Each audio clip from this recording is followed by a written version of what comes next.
4월 25일 목요일 하나님께서 주시는 말씀은 열왕기상 9장 10절부터 28절까지입니다. 봉독을 합니다. 솔로몬이 두 집 곧 여호와의 성전과 왕궁을 20년 만에 건축하기를 마치고 갈릴리 땅의 성읍 20곳을 히람에게 주었으니 이는 두로왕 히람이 솔로몬에게 그 온갖 소원대로 백향목과 잣나무와 금을 제공하였음이라. 히람이 두로에서 와서 솔로몬이 자기에게 준 성읍들을 보고 눈에 들지 아니하여 이르기를 내 형제여 내게 준 이 성읍들이 이러한가 하고 이름하여 가불 땅이라 하였더니 그 이름이 오늘까지 있느니라. 히람이 금 120달란트를 왕에게 보내었더라.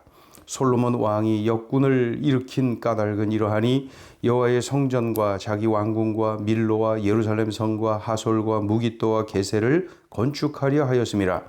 전에 애굽왕 바로가 올라와서 게셀을 탈취하여 불사르고 그 성읍에 사는 가나안 사람을 죽이고 그 성읍을 자기 딸 솔로몬의 아내에게 예물로 주었더니 솔로몬이 게셀과 아래 베토론을 건축하고 또 바알랏과 그 땅에 들어있는 다드몰과 자기에게 있는 모든 국고성과 병거성들과 마병의 성들을 건축하고 솔로몬이 또 예루살렘과 레바논과 그가 다스리는 온 땅에 건축하고자 하던 것을 다 건축하였는데 이스라엘 자손이 아닌 아모리 사람과 헷 사람과 브리스 사람과 히윗 사람과 여부수 사람 중 남아있는 모든 사람 곧 이스라엘 자손이 다 멸하지 못함으로 그 땅에 남아있는 자들의 자손들을 솔로몬이 노예로 역군을 삼아 오늘까지 이르렀으되 다만 이스라엘 자손은 솔로몬이 노예를 삼지 아니하였으니 그들은 군사와 그 신하와 고관과 대장이며 병거와 마병의 지휘관이 됨이었더라.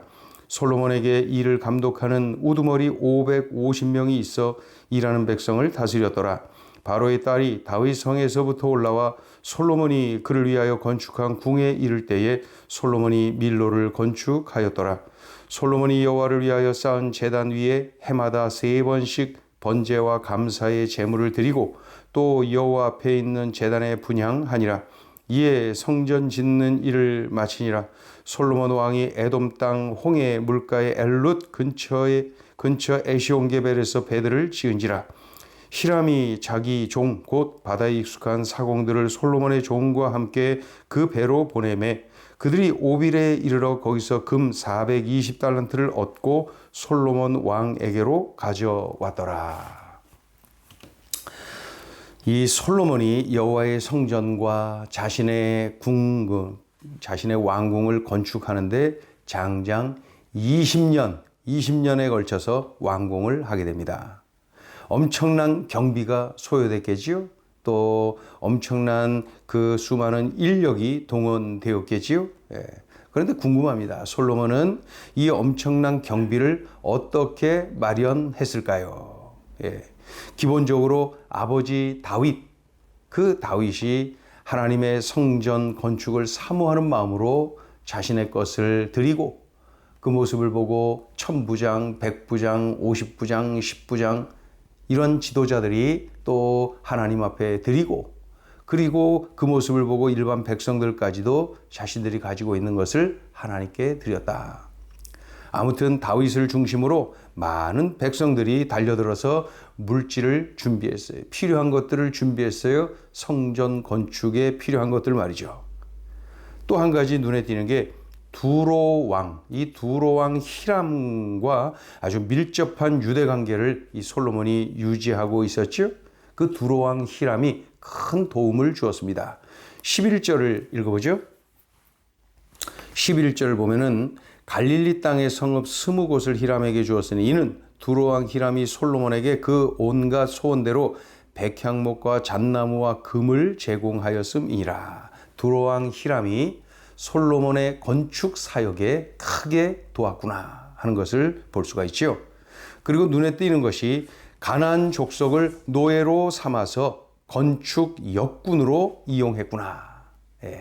그래서 이 인력을 이렇게 동원했구나.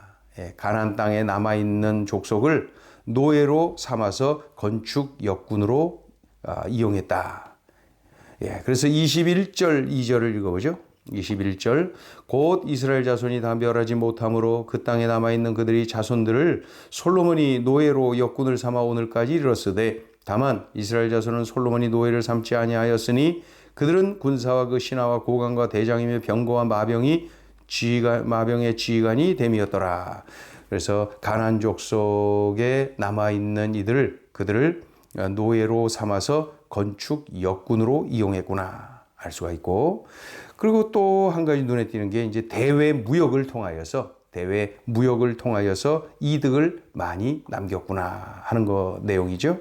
두로왕 히람은 이 솔로몬의 건축을 위해서 백향목과 잣나무와 많은 금을 제공했지요. 뿐만 아니라 해양 무역을 위해서 이 조선술, 배를 만드는 기술을 제공해 줍니다. 그래서 경제적 유익을 이 대외 무역을 통하여서 얻도록 두로왕 히람이 크게 도와줍니다.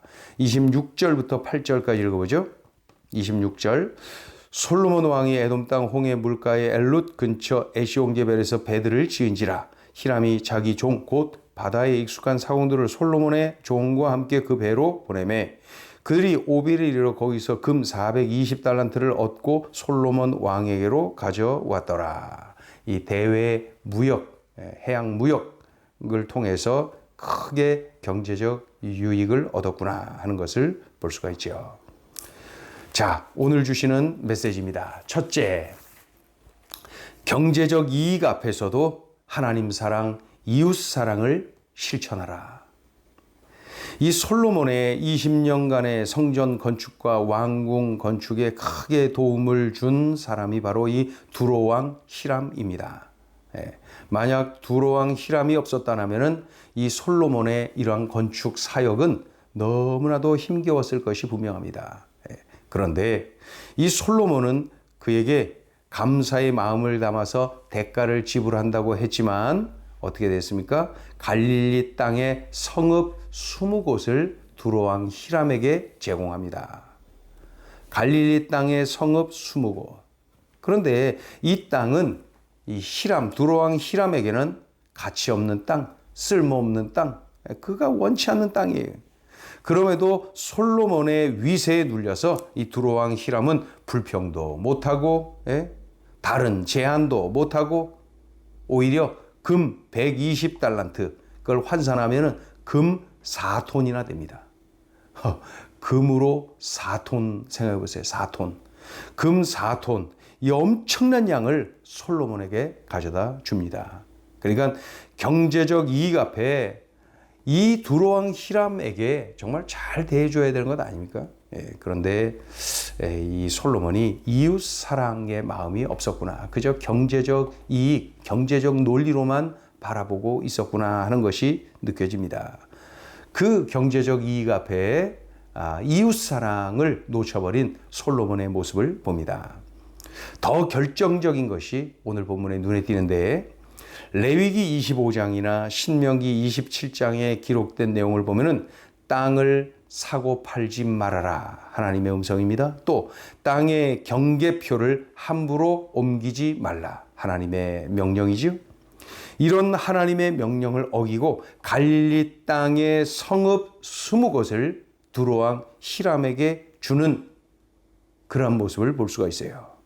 하나님의 말씀이 우선이 아니라 철저히 경제 논리로 접근하고 있는 것이죠. 이 솔로몬은 말이죠. 그 두로왕 히람에게 어떤 대가를 주긴 줘야 되겠는데 하면서 별로 자신에게 크게 쓸모없는 그러한 땅을 띄어서 그에게 주었던 것이죠. 그러니까 받는 사람도 마음이 좋지 않고 말이죠. 주는 사람 이 솔로몬은 철저하게 경제 논리로 나는 줬다 하는 소리는 듣고 또 좀 아주 안 좋은 땅을 구분해서 준 것이죠. 솔로몬은 이 경제적 이익 앞에서 이웃 사랑을 놓쳤지요. 동시에 하나님 말씀에 불순종한 그러한 하나님 사랑의 정신도 놓치고 만 것입니다. 경제적 이익 앞에서도 우리는 늘 하나님 사랑, 이웃 사랑, 하나님 말씀이 하나님의 뜻이 무엇인지 철저하게 그것을 붙잡고 생각하고 말하고 행동하고 판단하고 그렇죠? 경제적 이익이라는 것이 얼마나 매력적입니까? 옛날이나 지금이나 이 경제적 이익이라는 것은 참 매력적입니다. 그러나 그런 때에라도 우리들이 놓치지 말아야 될 것은 하나님 사랑 그리고 이웃 사랑. 하나님 사랑, 이웃 사랑. 우리가 꼭 기억해야 되겠습니다. 경제적 이익 앞에서도 하나님 사랑, 이웃 사랑을 실천하라. 자, 둘째 주시는 메시지입니다. 하나님보다 더 믿고 의지하는 것들이 있다면 지금 정리하라. 이 솔로몬은 성전과 왕궁 외에도 많은 것을 건축하는 것을 볼 수가 있어요. 하솔, 무기또, 게셀 이런 곳은 군사적으로 굉장히 중요하죠. 그러니 그런 지역 곳곳에 성을 건축하는 것을 볼 수가 있어요. 그리고 여러 곳에 국고성, 병거성, 마병성 이러한 성들도 여러 곳에 건축하지요. 예. 자신이 원하는 것을 다 건축합니다. 예. 하나님보다 이런 것들을 더 의지하고 있는 것 아닌가? 하나님보다 이런 것들을 더 의지하는 마음이 있는 것 아닌가? 그런 것이 자꾸 느껴집니다. 자꾸 이러한 성을 지으면서 성을 건축하면서 더욱더 군사력을 강하게 하면서 그러면서 이 솔로몬이 자연스럽게 하나님보다 그러한 눈에 보이는 군사력을 더 의지하고 있는 것은 아닌가. 더욱이 이 솔로몬은 강대국 애굽의 보호를 받기 위해서 정략적으로 애굽 바로의 딸과 정략 결혼을 하게 됩니다. 그러자 애굽 왕이 사위인 그 솔로몬에게 말이죠. 자신이 빼앗은 그 가나안 땅의 게셀 지역의 가나안 민족과 싸워서 빼앗은 그 땅을 솔로몬에게 주지요. 예. 그러자 이 사위 솔로몬은 말이죠. 그 땅 게셀에 성을 건설한 것입니다. 예.